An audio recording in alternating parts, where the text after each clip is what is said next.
Good morning friends. आज आपण integral कॅल्क्युलसच्या lecture number 58 मध्ये एका महत्वाच्या आर्टिकलला सुरुवात करणार आहे. आर्टिकल आहे 15.6 ज्याचं टायटल आहे relation between beta and gamma function. Prove that beta of m, n which is equal to gamma मध्ये m, गॅमा मध्ये n अपॉन गॅमा मध्ये m प्लस n. हे आपल्याला प्रूव्ह करायचं आहे. फार महत्वाचा रिझल्ट आहे. या रिझल्टचा वापर करून बरेचसे एक्झाम्पल सुद्धा आपल्याला पुढे सॉल्व करावं लागते. प्रूफ वी हॅव गॅमा मध्ये n which is equal to integral 0 to infinity e to the power minus t into t raised to n minus 1 dt by definition. याला इक्वेशन नंबर 1 म्हणा. या equation 1 मध्ये put t is equal to ky so that dt is equal to k into dy. Hence gamma मध्ये n which is equal to integral 0 to infinity e to the power minus ky into ky raised to n minus 1 into dx ची किंमत k dy. आणि याच्यामध्ये limit काही बदल होत नाही. when t is equal to 0 y is equal to 0, when t is equal to infinity y is equal to infinity. त्यामुळे hence gamma मध्ये n which is equal to integral 0 to infinity e to the power minus ky into bracket मध्ये ky raised to n minus 1 into k dy. मित्र हो, हा k raised to n minus 1 आणि हा k raised to 1 म्हणजे k raised to n राहिलं. so which is equal to k raised to n integral 0 to infinity e to the power minus ky into y raised to n minus 1 dy. याला equation number 2 म्हणा. Equation 2 ला काय करायचं आपल्याला आता multiplying both sides of equation 2 by e to the power minus k into k to the power m minus 1 comma we get. Hence e to the power minus k raised to m minus 1 into gamma मध्ये n which is equal to integral 0 to infinity. आपण k raised to m minus 1 न multiply केलं. Okay, इथं k raised to n आहे म्हणजे total k raised to power काय झालं m plus n minus 1. त्याच्यानंतर e to the power minus k न मल्टिप्लाय केलं. e to the power minus ky आहे. मग e to the power minus k common काढला तर 1 प्लस y ब्रॅकेट मध्ये शिल्लक राहील आणि y raise to n minus 1 dy जशाला तसं. Integrating both sides with respect to k within limits from 0 to infinity comma we get.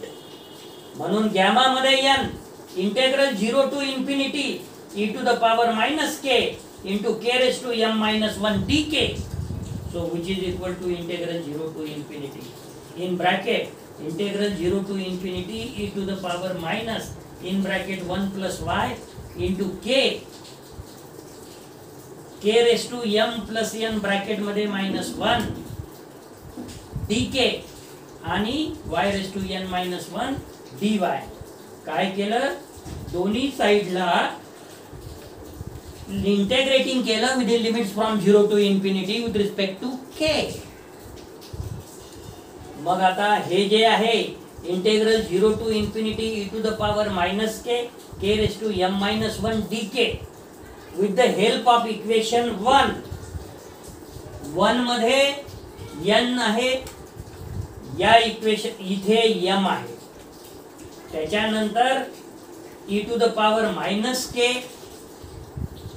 To the power n minus m minus 1 dk म्हणजे इथं k आहे, इथं t आहे, इथं k आहे. काहीही फरक नाही. आणि म्हणून इक्वेशन 1 चा जर वापर केला तर गॅमा मध्ये n इंटू गॅमा मध्ये m येईल due to equation 1 which is equal to integral 0 to infinity in bracket integral 0 to infinity e to the power minus in bracket 1 plus y y bracket complete ब्रॅकेटच्या बाहेर k into k raise to bracket मध्ये m plus n minus 1 dk into y raise to n minus 1 dy. आता using the relation two, हा जो to relation आहे याला कसं लिहू शकता तुम्ही, integral 0 to infinity e to the power minus ky into y raise to n minus 1 dy which is equal to gamma मध्ये n upon k raise to n लिहू शकता. आता या इक्वेशन 2 मध्ये आणि हे ब्रॅकेटेड जी व्हॅल्यू आहे याच्यामध्ये काय फरक आहे आणि काय आपण याच्याबद्दल लिहू शकतो हे बघू. युजिंग द रिलेशन 2 चा वापर करू we can write integral 0 to infinity, इथं सुद्धा इंटेग्रल 0 टू इन्फिनिटी आहे, e to the power minus in bracket 1 plus y ब्रॅकेटच्या बाहेर के, म्हणजे इथे के च्या ठिकाणी काय आहे हो 1 प्लस वाय आहे, वाय च्या ठिकाणी इथे के आहे. त्याच्यानंतर y रेस टू म्हणजे इथं k raise to m plus n bracket मध्ये मायनस 1 dk आणि या n च्या ठिकाणी इथे m प्लस n आहे, y च्या ठिकाणी k आहे, y च्या ठिकाणी k आहे आणि k च्या ठिकाणी 1 प्लस y आहे आणि dy च्या ठिकाणी अर्थात dk आहे. तर काय होईल वापर, integral 0 to infinity to the power minus in bracket 1 plus y ब्रॅकेटच्या बाहेर k into k raise to m plus n minus 1 dk which is equal to gamma मध्ये n, म्हणजे आपल्या जवळ या इक्वेशन मध्ये आहे m प्लस n म्हणून गॅमा मध्ये m प्लस n डिवाइड ला k, k च्या जागेवर आपल्या जवळ 1 प्लस वाय आहे, काय आहे 1 प्लस वाय आहे आणि त्याला पॉवर n, यांच्या जागी आपल्याजवळ m plus n. So do you understand, yes. दोनचा वापर जर केला ना तर होऊन जाईल. तर हा झाला तुमचा इक्वेशन नंबर 4. इक्वेशन नंबर 4 आपण कोणाच्या मदतीने लिहिलेला आहे, तर इक्वेशन 2 च्या मदतीने लिहिलेला आहे. आता using relation 4 and 1 in 3 comma we get, इथं 4 1 चा आपण ऑलरेडी इथं वापर केलेला आहे, त्याच्यामुळे 1 नाही लिहिलं तरी चालते. Using relation 4 in 3 comma we get काय येईल मग, गॅमा मध्ये n गॅमा मध्ये m which is equal to integral 0 to infinity, इथं येईल गॅमा मध्ये m plus n upon 1 plus y raise to m plus n into y raise to n minus 1 dy. Hence gamma मध्ये n into gamma मध्ये m which is equal to integral 0 to infinity gamma मध्ये m plus n divided by 1 plus y bracket मध्ये त्याला power m plus n into y raise to n minus 1 dy. हा जो gamma मध्ये m plus n आहे तो आपण left hand साइडला आणला किंवा दोन्ही साइडला जर गॅमा मध्ये m प्लस n ने डिवाइड केलं तर गॅमा मध्ये n इंटू गॅमा मध्ये m डिवायडेड बाय गॅमा मध्ये m plus n which is equal to 0 to infinity y raise to n minus 1 into dy upon 1 plus y raise to m plus n आणि which is equal to एक result आपण already prove केलेला आहे, another form of beta function. त्याच्यामध्ये आपण beta of m comma n which is equal to integral 0 to infinity y raise to n minus 1 dy upon 1 plus y raise to m plus n prove केलेलं आहे. त्याचा इथे वापर केला आणि hence beta of m comma n which is equal to gamma मध्ये m into gamma मध्ये n divided by gamma मध्ये m प्लस n, याला रिलेशन बिटवीन गॅमा आणि बीटा फंक्शन सुद्धा म्हणता येईल. ओके. सो नेक्स्ट आर्टिकल 15.7 काय आहे हो title, integral of sine raise to 2m minus 1 theta into cos raise to 2n minus 1 theta. म्हणजे आपल्याला काय, integration of sine raise to 2m minus 1 theta into cos raise to 2n minus 1 theta d theta prove करायचं आहे. म्हणजे काय statement आहे त्याचं, for all positive values of m and n integral or fractional we have integral 0 to pi by 2 cos 2n minus 1 theta into sin 2m minus 1 theta d theta which is equal to gamma मध्ये m into gamma मध्ये n whole divided by 2 times gamma मध्ये m plus n. हे prove करायचं.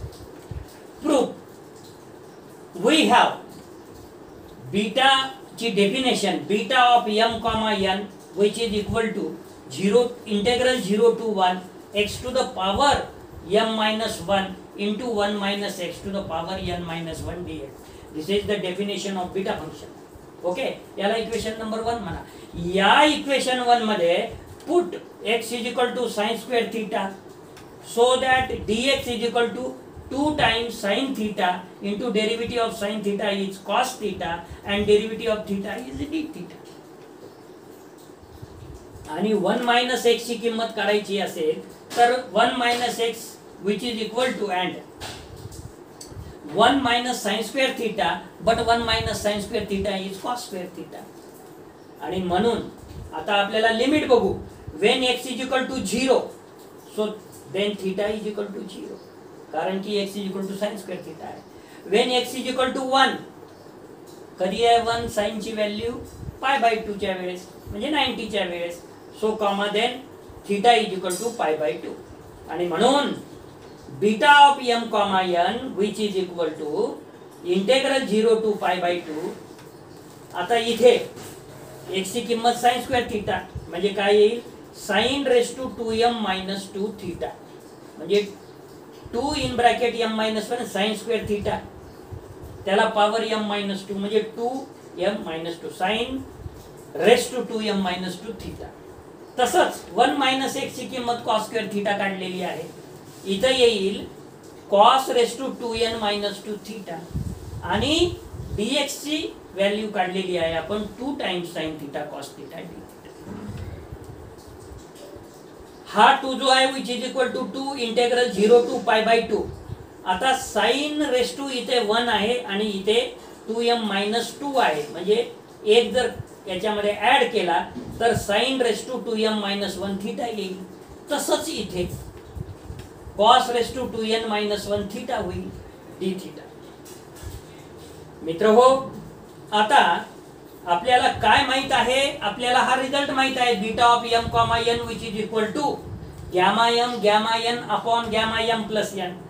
But beta of m comma n which is equal to gamma n upon m plus n. याचा जर वापर केला आपण कुठे लेफ्टला आणि हा जर 2 दोन्ही साइडनी आपण डिवाइड केलं तर काय होऊन जाईल integral 0 to pi by 2 sine 2m minus 1 theta into cos 2n minus 1 theta d theta which is equal to याची व्हॅल्यू ठेवा पहिले गॅमा मध्ये n अपॉन गॅमा मध्ये m प्लस n.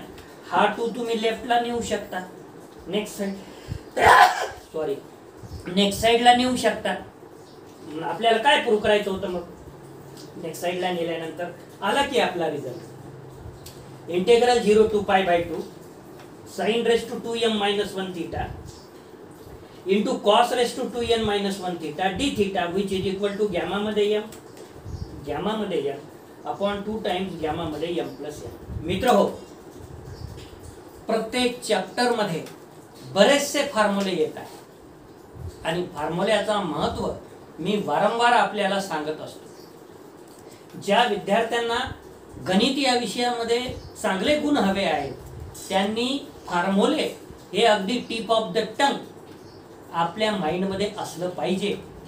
फक्त माइंड मध्ये असून चालणार नाही तर कुठे कोणता फॉर्म्युला कधी वापर करायचा हे सुद्धा तुम्हाला जमलं पाहिजे आणि ते फक्त जमतं प्रॅक्टिसनी आणि प्रॅक्टिसनी. त्यामुळे तुम्ही प्रॉब्लेम सोडवण्याचा सराव जर केला गणिताचा जर लिहून प्रॉब्लेम सोडवून बघितले आपण तर आपल्याला सराव चांगला होतो. तर आज आपण या लेक्चरसाठी इथेच थांबणार आहे. धन्यवाद.